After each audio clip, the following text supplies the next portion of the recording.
say how a country or how a region fare in this fight against epidemic, say COVID-19 in this case.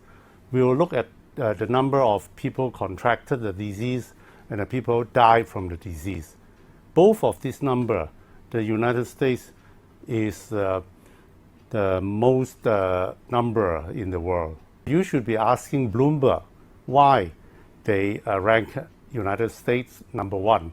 What is their criteria for this ranking?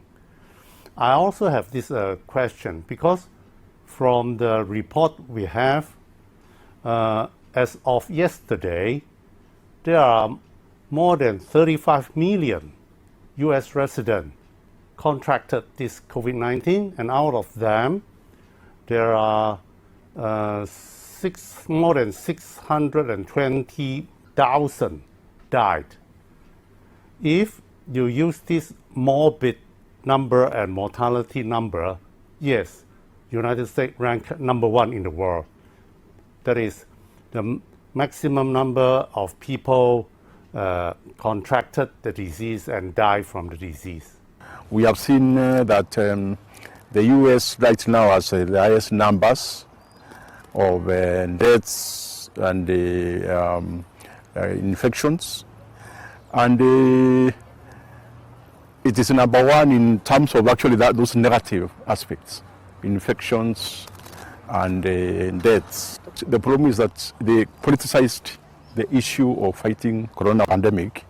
Rankings have been distorted because of those politics and internal politics within the U.S., including need to follow scientific advice as much as possible. Need to have a united political stance with the political parties.